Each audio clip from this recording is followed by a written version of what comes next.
Hi, it's Claudia from Create with Claudia. Stick around because I'm going to give you some tips for reading a quilt pattern. I've been quilting for 30 plus years and I've been a pattern designer for about 5 years.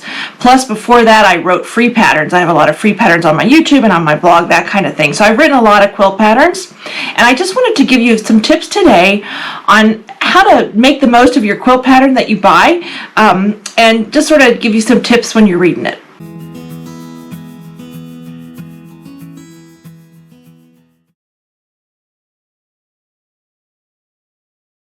So first and foremost, let me just show you, this is one of my quilt patterns. This is called Off Kilter.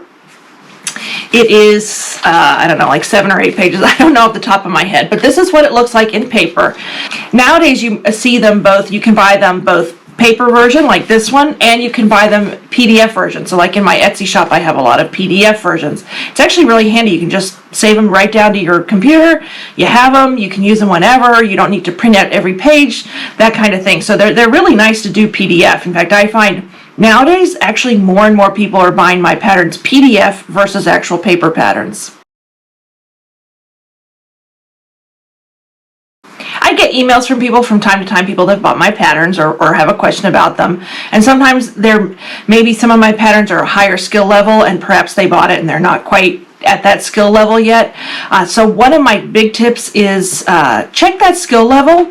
If it's I even have a couple patterns that I've never touched because they're really complicated and really hard. They're beautiful and I have all good intentions to do them one day, but right now I'm just not there. Some real intricate paper piecing patterns that I was just enthralled with. But I think to be successful at it and to get that quilt done, you may want to start with your level. Although it's great to aspire to a higher level, I'm not saying don't buy that pattern, but just know that I don't want you to get frustrated if you're in the middle of it and it's like you don't quite understand it, because there's nothing worse than starting a project or starting a new quilt and then not being able to finish it. One of my most important tips, and I think any quilt pattern designer is going to tell you this, is read those pattern instructions through from finish to start before you start cutting, before you do anything. In fact, I have it here. I have like a little bit of like a little excuse me, promo before, like an introduction and that kind of thing, and it says number 1, it's underlined in bold, read the instructions thoroughly. I cannot stress this enough. It'll really help. Might help you say, oh, maybe I should do something later, or you can reference back to it when you're cutting and you're like, oh, that's why I want to cut a piece of fabric that way. There are all kinds of clues when you read that pattern through before you start that are going to be really helpful in getting that successful quilt done. If you've ever wondered about fabric requirements, you can find those. What's handy is if you're in a shop and you see one on the shelf, almost all of them, I've never seen one that didn't have it. They have the fabric requirements, excuse me. And a lot of times, now this is just a one size pattern, but for example, my heartstrings has it has 3 sizes on it, so it'll tell you how much fabric you need for each size and how many cuts. It'll tell you that. Many will go on to tell you if it's pre-cut friendly. For example, this one is perfect for 10-inch pre-cuts. This is a 10-inch stack of fabrics. So it'll tell you that too. So if you're looking for, maybe you have a stack of 10-inch pre-cuts at home and you're like, I really want to make a quilt for that, let that cover be your guide. And most of the times for the PDFs as well, it'll be in the description. Maybe you're on a website or a shop, somebody's shop, it should say it in there.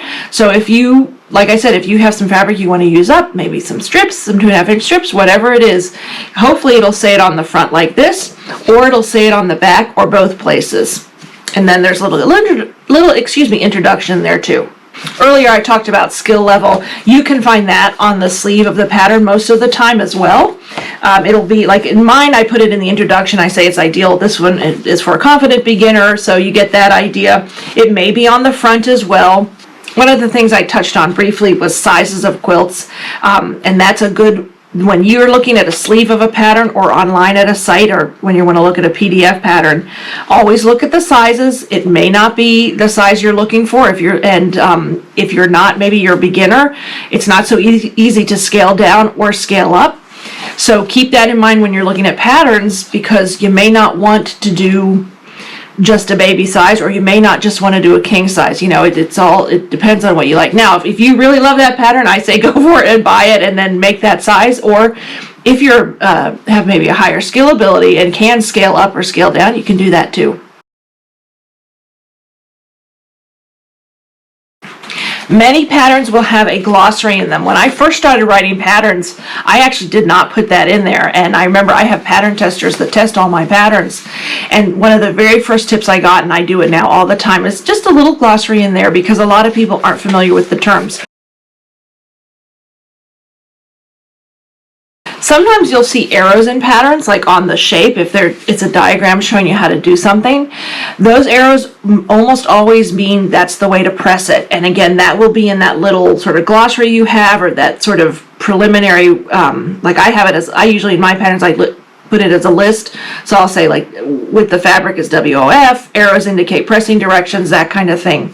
So double check again that glossary or that little section at the beginning, and that should tell you what those arrows are for, but almost always they do mean that's the pressing direction. Pay attention to tips and like there's call out boxes on patterns, or sometimes you'll see it as asterisks. Those are pretty important. That means that they want you to take a look at that because it means something different on your pattern. I often put a little tip on there saying, hey, you know, the way I find it easier to do X, Y, and Z. I highly recommend following those because those quilt pattern designers like me probably have sewn that quilt quite a few times, and their testers have pointed things out as well. So I suggest keeping an eye on those, and that's as well as with asterisks, because sometimes it'll say on the bottom, like, cut this a certain way, but if you have a certain type of fabric, you might want to cut it this. There's all kinds of little tips in there. That's a good example that I can give you, but that's something to always pay attention to. Another important tip is to follow those instructions in order. When we write a pattern, almost always, I'd say 9 times out of 10, I don't think I've ever seen a pattern that didn't follow a certain order. Go in that order. It's really easy to jump ahead and say, hey, you know, I think in step 6, they ask us to cut, you know, 20 squares of, you know, X, Y, Z or whatever. I would follow them in order. They're written in that way. Many patterns are numbered, step 1, 2, 3, 4. I don't actually number my patterns. Sometimes I'll put like step A, B, or C or something like that. But many are numbered, and that'll help you out. But I suggest, almost like reading a book, just go from, you know, start to finish and try not to jump ahead, even though it's very tempting. And I have been known to do that many times too, and there have been a couple times where I've gotten caught and I did something I thought I was supposed to do, and in the end it was like, oh, I wasn't supposed to make so many of those or whatever. So yeah, I just suggest following that pattern in order.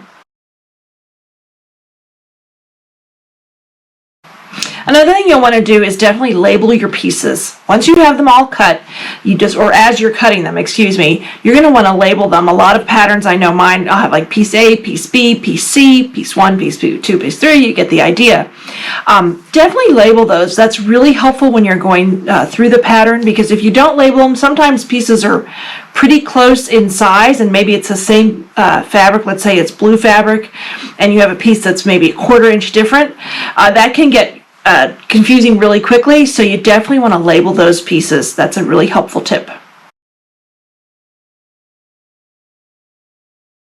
Another good tip is to, if you have a PDF pattern, meaning you have it on your computer, you're going to print it out, print it in color. Hopefully you have a color printer. That is extremely helpful. I know my 2 earliest patterns actually are not in color, and I need to go back and fix those for people. But it is just really nice to print that in color. What I do when I'm testing my own patterns, I'll print it out, and I usually do print it out in black and white just because I don't want to waste the color toner cartridge. And I end up having to go back and reference. Even I do, like I said, I design the patterns, and it's like, oh, was that supposed to be blue or was that supposed to be a light blue? You know, that kind of thing. So I highly recommend printing it in color. One thing you may not know about, and this is something that hasn't, older patterns probably don't have this, but I've noticed newer designers have started doing videos of showing like some assembly tips of their quilt patterns. That is really nice. If you're stumped on something, or maybe you just aren't quite sure how to put that block together, check it out. You maybe get lucky, and on YouTube or whatever video format they have, you might find that they've done a video tutorial for their quilt pattern. Errata or mistakes. Mistakes happen. Quilt pattern designers make mistakes. Believe me, I've seen patterns with mistakes in them. I've made mistakes. Many, I don't want to say almost all, but many designers, if you go to their website, there's even a tab on the top that says errata or errors or pattern corrections, however they want to say it. So if you're doing a pattern and you think, boy, that really should be a 1/4 inch, not a 1/2 inch or something like that, go to that designer's website. Usually it will say it on the sleeve, like www.createwithclaudia.com. And somewhere in that website, hopefully there's an errata page. If you can't find it and you still think that there's a mistake, like let's say it should be 1/8 inch or something like that, email the designer if they still do pattern designing and that kind of thing. Hopefully they'll get back to you. I have actually written a designer. There was an 1/8 inch somewhere, and she emailed me back and said, hey, thanks for catching that. It is very helpful for pattern designers to know that, because sometimes it's a really small error and nobody catches it. Testers don't catch it, the designers don't catch it, and so not only are you helping yourself because you're getting that pattern, you're going to put it together the right way, you are helping the designer, and we do appreciate it. Another very simple tip, and this is again mostly geared towards the PDF people that are printing out their patterns, and this is kind of silly, it's kind of a no-brainer, but I will tell you, I don't do it all the time, and even when I'm testing my own patterns, I highly recommend stapling it all together. And I know that doesn't sound like a lot, but when you have it laid out on your surface and you have 5 or 6 page patterns, and let's say you're looking at page 3 and you put page 6 over there underneath that pile of fabric, it all gets jumbled together. And I'm not the neatest quilter. You might be really neat, which is great. If you're organized, that's more power to you. But I have many times lost pages of quilt patterns. If it's a paper pattern, when you're done, throw it back in that, if it came with a plastic thing. A lot of designers actually aren't using plastic bags anymore, which is kind of good for the environment. I like that. But a lot of shops, if you sell to shops like wholesale, they like to have them in these bags. But that being said, my little side note there, keep it in the bag, because that'll help you keep organized too. I'm always looking for ways to help myself keep organized, and that is one of the ways. Another thing, at the end of a lot of quilt patterns, designers put in coloring pages like this one. They're lots of fun, and everybody likes to color like they were when they were a kid. If you perhaps don't care for the cover photo, the maybe it's all blues and you're more into pinks or whatever, just grab a couple crayons or pencils and jot in your own pattern. It will help you later when you're piecing things together. It's not just to decide if you want pink or blue. It actually helps you say, hey, I need, piece A should be pink and piece B should be green, or whatever. But I love the coloring pages. The other thing is, a lot of designers will on their website have a blog post about a particular, when a pattern comes out. Go check it out, because a lot of times they'll show different colorations of their patterns, so you can get inspiration that way. Again, if you perhaps don't care for the colors, or maybe you don't need another blue quilt, you want a pink quilt, they may have on their website different versions of it that they can mock up, because a lot of people design their quilts in software online, and it's really easy to change up colors that way. The next two are kind of favors as a quilt pattern designer. I'm asking you as quilters. The first one is, if you make our patterns, tag us. Many of us, especially nowadays, are on social media. They're either on Instagram, YouTube, Facebook, you name it, they're out there, and you can find them, and you probably follow a lot of them, a lot of quilters. Hopefully you follow me, but there's tons of quilters out there with great Facebook and Instagram pages with lots of eye candy and inspiration. And a lot of times it'll say, like mine, I always say, if you don't, if you make it, please tag it, and I have a hashtag for, like, this one. This is my off-kilter quilt, so I say hashtag off-kilter quilt, and ask people to tag me that way, or they can tag me on Instagram. We love a shout out, and we will probably share your photos.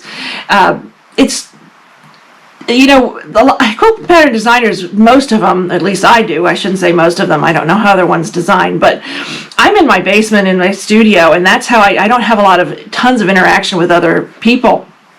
So when somebody shouts out that they've done one of my patterns, it is such an honor, and it's just so wonderful to see. And the other thing I really love is seeing my quilt patterns done in different colors. My testers do them in different colors. It's amazing how even one little color change can change a pattern. And to get off my soapbox, just so I ask that you just tag us. Let's say you do one from another famous designer, not famous, or any pattern designer. If they're on social media, or even if they're not, tag us. Also, if you share it to like a Facebook group or something, please tell the viewers what pattern you're using. So if it's, you know, my off-quilter quilt from Claudia Porter or Create with Claudia, that helps us too, because somebody says, oh, you know, I really like that pattern. So that helps out quilt pattern designers a lot. So I have one last favor, and again, I don't want to be the quilt police. I'm not the quilt police, so don't come down on me in the comments. You can if you want, but I'd appreciate it if you didn't. I do ask a favor, and that is on behalf of quilt pattern designers, is please don't make copies and just hand them to your friends. Most of us have copyright lingo on our patterns that say, you know, may not be is copyrighted, may not be shared or reproduced. And I know it is tempting. I've been quilting for 30 plus years, and when I first started, I was like, oh, I'll just get a copy of that. Please don't do that. It is extremely tempting and very easy, and especially these days with PDF patterns, you can just print out as many copies as you want. But, you know, that is copyrighted material, and that's how we make our money. So if your friend really loves a pattern, just say, hey, you can pick up a copy XYZ, you know, at such and such a store or something like that. That is just what I'm asking you to do. Sort of on behalf of quilt pattern designers, it's a favor for us. So I hope you found these tips helpful and enjoyed watching the video. If you have any tips, maybe you've been quilting a long time and you say, hey, you should have mentioned XYZ, drop it in the comments. I love to get comments from people. I do answer them, and I would appreciate it. Also, make sure to subscribe to my channel. I do all kinds of quilt patterns, little projects, big projects, and lots of tips and things like that. Thank you so much for watching, and have a great day.